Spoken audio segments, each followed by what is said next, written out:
The next presentation about statistical models for GR is linked and relevant to Jackie's workshop and will be given by David Steinberg. Professor Steinberg is Professor of Statistics and Chair of the School of Mathematics Science at Tel Aviv University. His primary field of research is the design and analysis of experiment with an emphasis on industrial experiments. He was editor-in-chief of the leading journal Technometrics and received the 2013 George Box Medal from NBIS. Thank you, Diamante, and thank you, Yuval, for inviting me and for organizing this excellent day. Following the build-up and Jackie's presentation, my task here is to write sigmas on the board and to define what they are so that you can understand all the concepts that were behind the intuition that was in Jackie's slides. And actually, that is part of what I'm going to do. I'm not going to go too much into the extensions, some of the extended models with additional terms that Jackie had on at the end. So I'm going to focus more on the basic GR study, on ways that it could be changed, extended, modified, and improved. And this ties in very much to some of Jackie's questions. But I will touch at least a little bit on some of the questions that came up in terms of what might happen if the process is more complicated, the measurement process, than what you can put down here. In terms of what Ron talked about, I'm going to be very much in the statistical top-down framework of looking at how do you characterize a measurement process by running an experiment, collecting data from the experiment, and analyzing the data from that experiment. And this is a quick rundown of what I'm going to do. You probably read it already, and time is short, so I'm just going to get on with things. Okay, so we've already heard these terms. This basically repeats what you already heard in Jackie's talk, so again, I'm not really going to go over it, but those are the three elements that come up in a basic Gage R R experiment. You have repeatability, reproducibility, and process variation, the actual difference among the parts themselves. And the sort of things you'd like to find out in a Gage R R experiment, at least in my view, are to determine those things. You'd like to know what's the repeatability. You'd like to know what's the reproducibility. You also typically want to get some sort of comparison of how does the measurement variability compare to the part variability or possibly to the spec limits. You could be looking at either of those. Sometimes you might have a situation, Jackie talked about the situation where you want to compare to the spec limits, and you'd like to know, are you getting measurements that are of sufficient precision and accuracy that you can tell the difference relative to the spec limits. Sometimes, in particular, if you have a very high quality process, and you want to be able to tell if you've been able to achieve improvements to the process, what's more important is to look at how's the variation in the measurement relative to the variation in the parts themselves, and not just to the spec limits. So both of those can figure in. And of course, another aspect of this is often one of the things you'd like to get out of a study like this is intuition as to how to improve the measurement process. So if you discover that reproducibility is a serious problem, operators are getting quite different results, what do you do? How do you improve that? If you see, for example, some of you picked out that operator 3 in Jackie's slides as being rather different, well, what do? Do you say, okay, that's the process, the measurement process, we've characterized it, or do you find out what's going on with operator 3 and why those measurements were low and try to improve the process? And obviously, those things all should figure into things that you want to learn from one of these experiments. So I'm going to talk a little bit about the standard Gage R R, which you already saw in Jackie's talk. So you have a random sample of n parts. Each part is measured by j operators, and each operator measures each part k times. So that's just in terms of some symbols. Why, as a standard, the numbers at the bottom got adopted, I'm not entirely sure. If anyone knows, speak up. Ron, do you have any idea where this came from? I think AIAG was very instrumental in making this effectively a commonly accepted choice, but I don't know if it originated with them. The standard deviation of student distribution is defined starting at 3. It does not define below 3. So you have to have at least those quantities. his mom's birthday was the 3rd of October. It's quite possible. The acronym I thought we had lots of acronyms, and we're no doubt going to have more. AIAG is Automotive Industry Action Group, and the Automotive Industry Action Group in the 80s in the U.S. was one of the groups that really pushed quality methods in industry, and their manuals included these numbers as standard choices for how to run a Gage R R experiment. Use 10 parts. Use either 2 or 3 operators, and each operator measures each part either 2 or 3 times. The 10, 3, and 3 is pretty standard. I just pulled this off of a website. So this is someone's software, and I don't even remember whose software, but it automatically comes up as the default choices in that software, 10, 3, and 3. It's very commonly accepted. And one of the things I'll get to later on is, are those good choices? So what can you study from these? Well, you can determine the reproducibility, the repeatability, and you can, in terms of the way you do that, Jackie, we already saw that, intuitively how you can do this in Jackie's talk. The standard analyses for doing this are either to use an analysis of variance, and I'm going to talk a bit about the analysis of variance in my talk. I'm not going to define anything about it, so I'm going to hope that you have some idea what an analysis of variance is, and if you don't, you can ask me later or come take one of our statistics classes at the university. And another very common analysis is to use ranges, and I'll talk a little bit about the range-based analysis as well. Okay, and again, some of the questions, and I'm not going to have time to address all of these, but some of the questions are, how are the parts sampled? Are they a sample? Are they a fixed set of parts that you've set aside? Those are important things to think about. What's the raw material for your study? Why 10?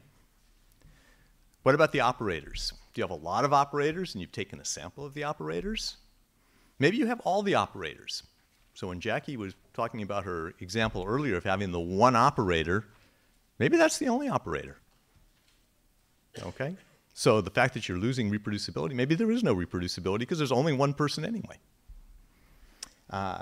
What about K? This, again, is Jackie's last question at the end of her presentation. Should we use those 3 repeats, 2 repeats? What's better? What's better? Why?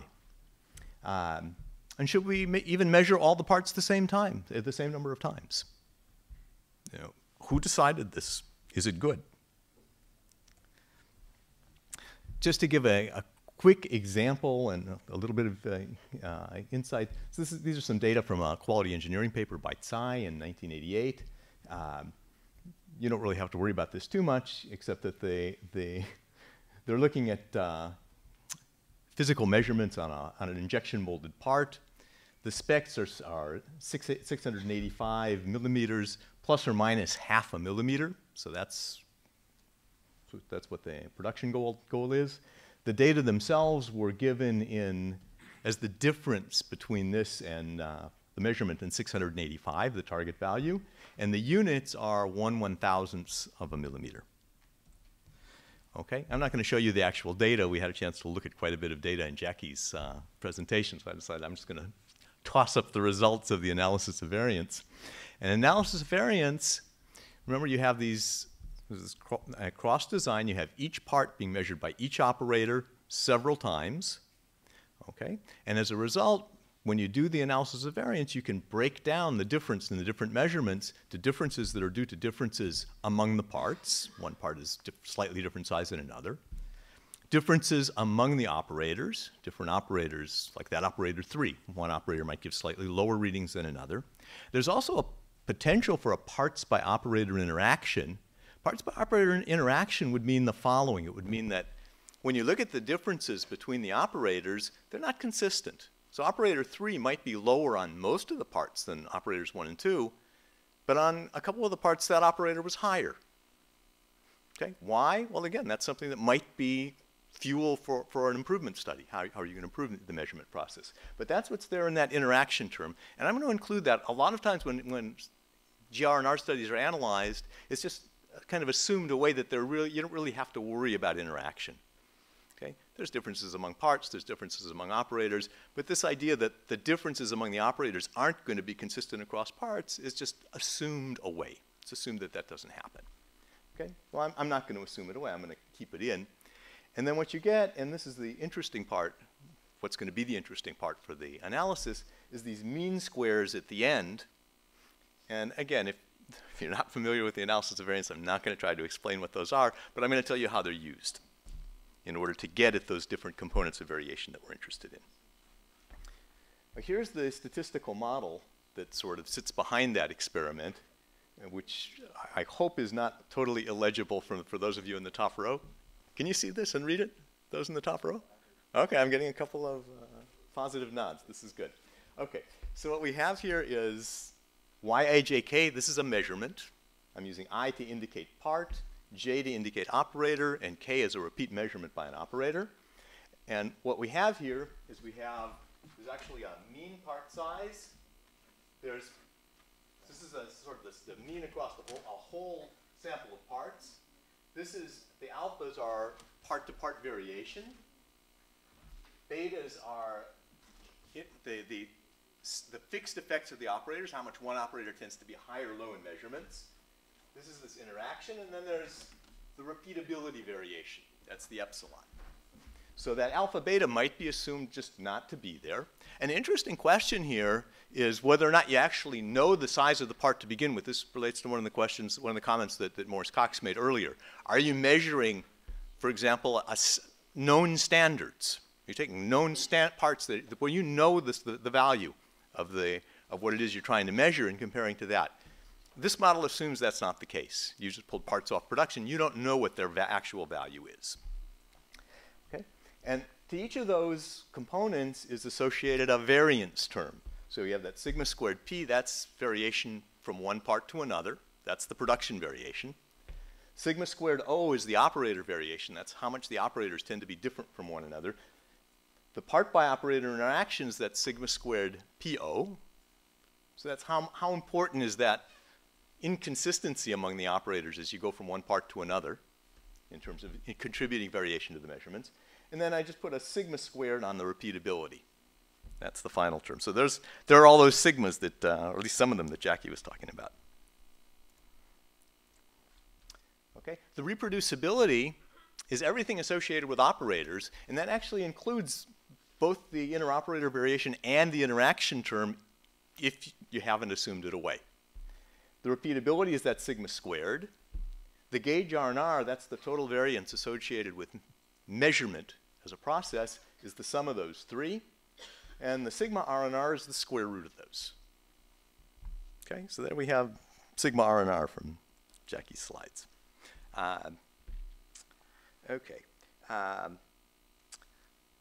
If you had, I'm just going to go back to this just for a minute. If you had some extra terms, some extra parts in your process, those might contribute to some of these terms. So you might have some additional terms, for example, to talk about setup variation, to talk about, trying to think, what else did you have in your talk, Jackie, besides setup? Part preparation. There might be something related to part preparation, okay? So you could have some extra terms in here. But I'm going to stay with the simple model, and we're not going to get much beyond the simple model here. Okay. I want to talk a little bit about whether the operators are sampled or whether you have all the operators. I'm not going to have time to go into this in any detail, given that Diamante has just signaled that I only have 5 minutes. So I'm going to talk only about the case where the operators are treated as a sample. And if your operators aren't a sample, if you've taken all the operators, what I'm going to talk about really doesn't make much sense. So keep that in mind. And if you sample the operators, then it's common to treat these as everything is having normal variation, and that's what I'm going to assume here. And if you assume that everything has normal variation, it turns out that all those mean squares that I put up before in that analysis of variance table can all be related to the different sigmas that were in that model. So each mean square, if you look at its expected value, is related to some of the sigmas. And that gives you a bunch of equations that you can quite easily solve, simple set of equations, and quite easily solve those and get all the sigmas. So for example, for the psi data, which I'm going to get back to in a minute, I'm going to skip over a lot of this. For the psi data, those are the estimates that you get. Okay? So those are the estimates that come out. And what you can see is that there's, in terms of the components of that R and R, the most important thing is the repeatability here. The operator components aren't that large. Those two together are giving you the reproducibility. Okay? And they're not that small relative to the part variation. So if you think about, you know, how relative to the variation from one part to another, are you able to measure things very well? Well, maybe not great here. If you wanted to improve the process, you'd have a hard time doing it with that measurement process. You'd have a hard time telling that you'd made any improvement. Okay? I had some slides that I skipped over in the back on the range analysis, and the only thing I want to mention about the range analysis is beware of it, because the ranges, at least the standard analysis done on the ranges, doesn't really get consistent estimates of these variance terms the way you get with the variance components from the analysis of variance. Modern software lets us do better estimation procedures, and you should use them. So that's as much as I'm going to say about using ranges. You can, the slides will be available so you can see them. Now, I do want to talk just a little bit about some parameters of the design. I'm not going to have time to talk about a whole lot. And a lot of this relates to the question, we've got estimates, point estimates of the variance components. But one of the first things we teach anyone in a statistics class is, don't be satisfied with a point estimate. These are from data. There's a plus minus on all of those. So the study lets us determine all of these variance components, estimate them, but you know, maybe we've determined them quite precisely, maybe not very precisely, and those decisions probably, the answers to those questions probably depend on the design of the study. And this is the focus of a paper by Vardaman and van Valkenburg in Technometrics in 1999. And for example, they pointed out that the ability to estimate sigma O squared, the difference among the operators, really depends very heavily on J, the number of operators. And again, this ties back to Jackie's talk. And for a fixed sample size, if you only use 2 to 3 operators, exactly, I see Jackie pointing to her, what she wrote on the board, and it's exactly right. From a sample of 3, you can't tell very much about variation. And from a sample of 2, you can tell even less. Include more operators, as a rule. If you have more operators, it's a good idea. And that comes out in Vardaman and van Valkenburg's paper. Obviously, it depends. How much is more? It depends on the size of the study that you can afford. So if you're looking at a fixed sample size, okay, you can't go to a huge number of operators, but you certainly want to go beyond 3. 4, 5, 6 is going to give you a better study.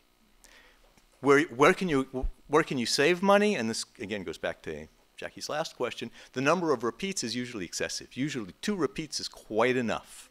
Don't need more than 2 repeats, because you have lots of information about repeat variance, unless you think that maybe, you know, for example, operators have different variances than one another. And that's, again, a more complicated model here. So again, I'm not going to say anything more about this because we just don't have time. The standard plan has all this balance in it. Well, maybe you don't need that. And so there's some interesting work by Stefan Steiner and colleagues at University of Waterloo. And I'm just going to quickly refer to a couple papers here. But balance, each part gets measured by each operator the same number of times. And they look at unbalanced plans. And in particular, what they do is they start with a standard plan, and then they augment it with some extra measurements. And one possibility is that each operator measures a new set of parts once each. Another, that each operator measures the same set of parts once each, but these are new parts, not the same ones that you measured before. And they're only getting measured once each. And they show some substantial benefits from those kind of designs in estimating the variance components. Okay? So again, look at this for details. The summary of what they found is here. You can read it, but we're not going to have time to go over it. They have another interesting paper on using baseline data. A lot of times when you run a measurement study, it's because you've got a process going. See, Diamante's getting ready to end the talk, so we'll end it in a minute. I'll end it with this paper. I won't go on to the last one. A lot of times you've already been observing the process. You've got lots of data. Use it.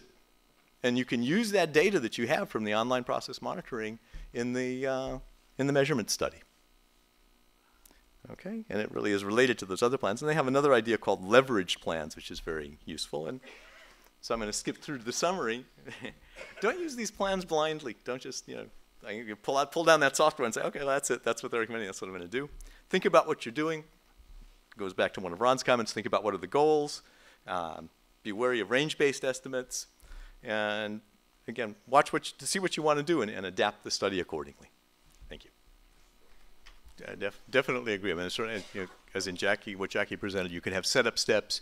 You can have you may have sampling steps. So you may have produced a batch of material. You want to measure that batch. You have to sample material from the batch. The sampling can have an influence. There are a variety of different things that can. And you may have the operator may be both the person who's doing it and the measurement instrument that they're using, and both of those can contribute. So certainly there can be a variety of things contributing here.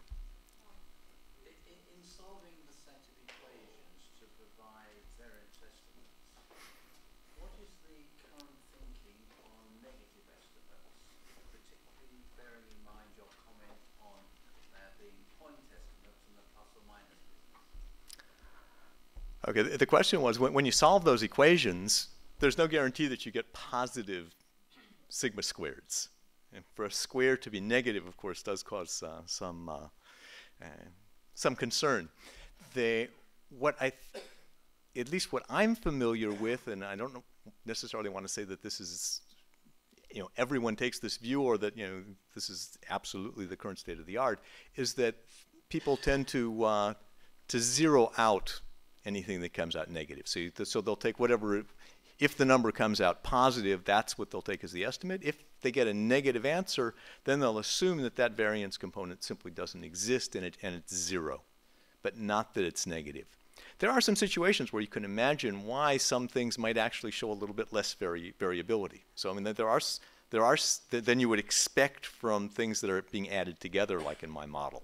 So there are some ways to explain things, to explain negative numbers, but at least, again, with what I'm familiar with and what I've certainly seen in all the articles that I mentioned here, are to assume that variance components have to be greater than or equal to 0, and therefore if you get a negative answer in solving those equations, you round that up to 0.